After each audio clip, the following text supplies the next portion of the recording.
தனிமனித விரோத பழிக்கு பழி சம்பவங்களை பூதாகரமான பிரச்சனையாக்கி அதிமுக பாஜக தலைப்பு செய்திகளில் இடம்பெற முயன்றதாக முதலமைச்சர் மு க ஸ்டாலின் குற்றம் சாட்டியுள்ளார். திமுக தலைவரும் முதலமைச்சருமான மு க ஸ்டாலின் கட்சி தொண்டர்களுக்கு மடல் எழுதியுள்ளார். அதன்படி தேசபக்தி என்பது தேர்தல் அரசியல் முழக்கமல்ல எனவும் மாநில உரிமைகளுடனான கூட்டுறவு கூட்டாட்சி மிக்க இந்தியா என்பதே உண்மையான தேசபக்தி எனவும் அவர் குறிப்பிட்டார். சட்டம் ஒழுங்கு தொடர்பாக அங்கன்றும் இங்கன்றுமாக நிகழ்வுகளை அதிமுகவும் பாஜகவும் பூதாகரமான பிரச்சினை போல காட்ட முயன்று தலைப்பு செய்திகளில் இடம்பெற நினைப்பதாகவும் அவர்தம் குற்றச்சாட்டுகளுக்கு ஆதாரபூர்வமான பதில்கள் பேரவையில் தெளிவாக தெரிவிக்கப்பட்டதாகவும் தெரிவித்தார்.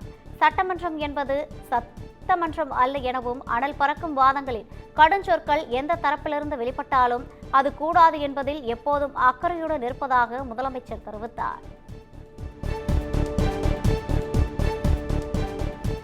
தமிழகத்தில் சட்டவிரோதமாக தங்கியுள்ள வெளிநாட்டவர்களை வெளியேற்றுவது தொடர்பாக சென்னை தலைமைச் செயலகத்தில் உள்துறை செயலாளர் ஆலோசனை நடத்தினார். பகல்காம் தாக்குதல் சம்பவத்தை தொடர்ந்து தமிழ்நாட்டில் தங்கியிருந்த பாகிஸ்தானியர்களை வெளியேற்றும் பணி மேற்கொள்ளப்பட்டு வருகிறது. இந்த நிலையில் சென்னையில் காவல்துறை உயர் அதிகாரிகளுடன் உள்துறை செயலாளர் ஆலோசனை நடத்தினார். விசா காலம் முடிந்து தமிழ்நாட்டில் தங்கியுள்ள வெளிநாட்டவரை வெளியேற்றுவது தொடர்பாக பேச்சுவார்த்தை நடத்தப்பட்டதாக கூறப்படுகிறது. விதிகளை மீறி தங்கியுள்ள பாகிஸ்தான், வங்கதேசம், இலங்கை, நைஜீரியா நாட்டவர்களை கண்டறிய நடவடிக்கை எடுக்கப்பட்டு வருவதாகவும் தெரிவிக்கப்பட்டது.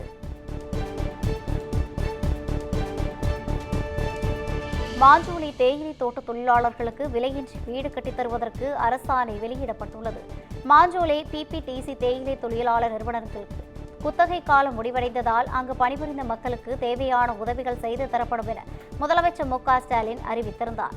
அதன்படி முதற்கட்டமாக 20 அடுக்குமாடி குடியிருப்புகளை விலையின்றி வழங்க 59,55,000 ரூபாய் ஒதுக்கீடு செய்து தமிழக அரசு அரசாணை வெளியிட்டுள்ளது.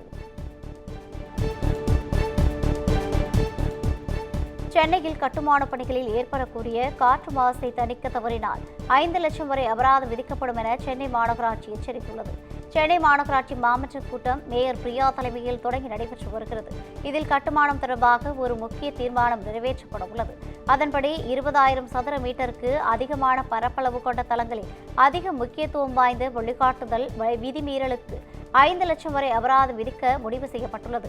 மேலும் அதேபோல 500 சதுரடி மீட்டருக்கு மேல் உள்ள தளங்களில் அதிக முக்கியத்துவம் வாய்ந்த விதிமீறல்களுக்கு 50,000 அபராதம் விதிக்க தீர்மானிக்கப்பட்டுள்ளது. இதற்கான எச்சரிக்கை விடுக்கப்பட்டுள்ள நிலையில் 15 நாட்கள் அவகாசம் வழங்கப்படும் எனவும் அதற்குள் சரி செய்யாவிட்டால் அபராதத்துடன் கட்டுமான நடவடிக்கைகளை நிறுத்த உத்தரவு பிறப்பிக்கப்படும் எனவும் தீர்மானம் நிறைவேற்றப்பட உள்ளது.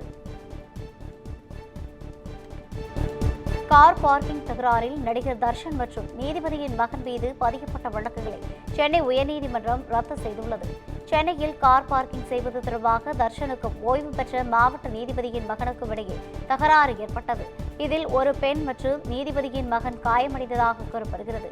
நண்பருடன் சேர்ந்து தர்ஷன் தாக்கியதாக நீதிபதியின் மகன், அவரது மனைவி, மாமியார் தரப்பில் JJ நகர் காவல் நிலையத்தில் புகார் அளிக்கப்பட்டது.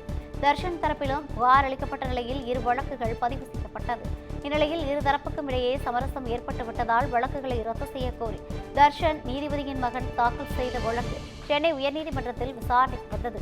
அப்போது சமரச மனுவை ஏற்று 2 வழக்குகளையும் நீதிபதிகள் தள்ளுபடி செய்து உத்தரவிட்டனர். கடலூர் மாவட்டம் குள்ளஞ்சாவடி காவல் நிலையத்தை முற்றுகையிட்டு பாமகவினர் போராட்டத்தில் ஈடுபட்டதால் பரபரப்பு ஏற்பட்டது.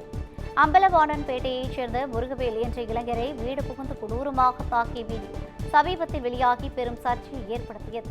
இதில் பாதிக்கப்பட்ட முருகவேல் உட்பட 16 பேர் மீது வழக்கு பதிவு செய்யப்பட்டு 3 பேர் கைது செய்யப்பட்டுள்ளனர். இந்நிலையில் இந்த வழக்கை கொலை முயற்சி வழக்காக மாற்ற வேண்டும் என வலியுறுத்தி காவல் நிலையத்தை முற்றுகையிட்டு பாமகவினர் போராட்டத்தில் ஈடுபட்டனர்.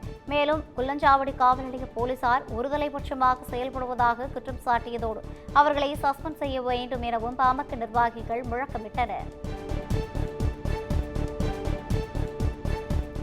திருவாரூர் மாவட்டம் நீடாமங்கலம் அருகே கடற்கல் லாரியில் ஏற்றிச் செல்லப்பட்ட குடிநீர் குழாய் எதிரே வந்த கார் மீது விழுந்து விபத்துக்குள்ளானது. திருச்சி நாகை தேசிய நெடுஞ்சாலையில் ஏற்பட்ட விபத்தில் காரில் பயணித்த 4 பேர் படுகாயமடைந்துள்ளனர். சம்பவ இடத்திற்கு விரைந்த போலீசார் 4 பேரை மீட்டு தஞ்சை அரசு மருத்துவமனையில் அனுமதித்தனர். விபத்தின் போது நல்வாய்ப்பாக அவ்வழியாக வாகனங்கள் ஏதும் வராததால் பெரும் விபத்து தவிர்க்கப்பட்டது. இதனால் அப்பகுதியில் சிறிது நேரம் பரபரப்பு ஏற்பட்டது. விருதுநகர் மாவட்டம் சாத்தூர் அருகே முத்தாண்டியாபுரத்தில் உள்ள பட்டாசு குடோனில் ஏற்பட்ட வெடி விபத்து தொடர்பாக 2 பேர் கைது செய்யப்பட்டனர். பட்டாசு குடோனில் சட்டவிரோதமாக பட்டாசுகளை பதுக்கி வைத்திருந்ததாக தகவல் கசிந்தது. இந்நிலையில் இன்று குடோனிலிருந்து பட்டாசுகள் வெடித்து சிதறியதில் கட்டடம் முழுவதும் சேதமானது. அதிகாலையில் நிகழ்ந்த விபத்தின் போது குடோனில் யாரும் இல்லாததால் பெரும் அசம்பாவிதம் தவிர்க்கப்பட்டது. இந்நிலையில் பட்டாசு குடோனின் உரிமையாளர்கள் மணிசங்கர், குருநாதன் ஆகிய இருவரையும் போலீசார் கைது செய்தனர். மேலும் வெடி விபத்துக்கான காரணம் குறித்து 7000 பண்ணை போலீசார் விசாரணை மேற்கொண்டு வருகின்றனர்.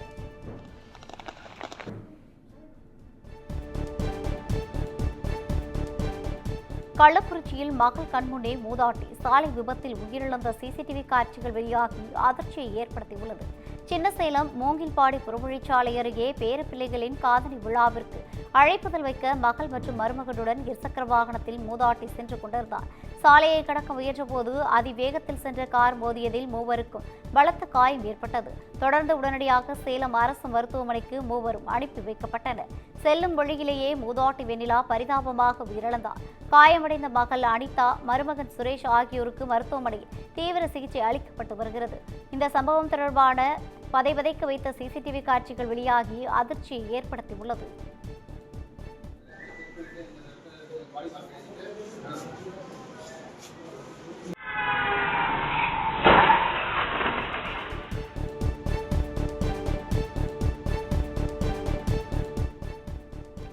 திருப்பத்தூர் மாவட்டம் வாணியம்பாடி அருகே எருதுவிடும் விழாவில் காலை ஒன்று வழிதவறி சென்று சாலையில் நடந்து சென்ற பார்வை குறைபாடு உள்ள தம்பதியினரை முட்டிய சம்பவம் பெரும் அதிர்ச்சியை ஏற்படுத்தியுள்ளது.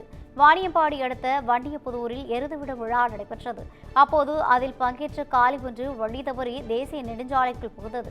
தரிகட்டு ஓடிய காளையானது எதிரே வந்த பார்வை குறைபாடு உள்ள தம்பதியை வெறித்தனமாக முட்டி தூக்கியது. இதில் படுகாயமடைந்த கணவன் மனைவி இருவரையும் அங்கிருந்த பொதுமக்கள் மீட்டு மருத்துவமனையில் அனுமதித்தனர். இந்த சம்பவத்தின் பரபரப்பான சிசிடிவி காட்சிகள் தற்போது வெளியாகியுள்ளது.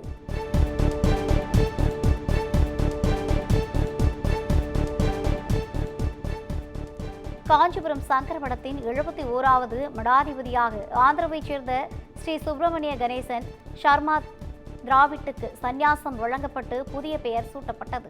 இந்த நிகழ்வானது காஞ்சிபுரம் காமாட்சியம்மன் கோவிலில் வெகு விமர்சையாக நடைபெற்றது. காஞ்சி சங்கராச்சாரியார் விஜயேந்திர சரஸ்வதி சுவாமிகள் கணேச சர்மா திராவிட்டுக்கு சந்நியாச தீட்சை வழங்கி இளைய மடாதிபதியாக நியமித்து ஆசி வழங்கினார். தற்போது வீடாதிபதியாக இருக்கும் ஸ்ரீ சங்கர சேந்திர சரஸ்வதி சுவாமிகள் புதிய மடாதிபதிக்கு சத்ய சந்திர கேந்திர சரஸ்வதி என புதிய பெயர் சூட்டினார். இந்த புனித நிகழ்வில் ஆளுநர் RN ரவி பங்கேற்றார்.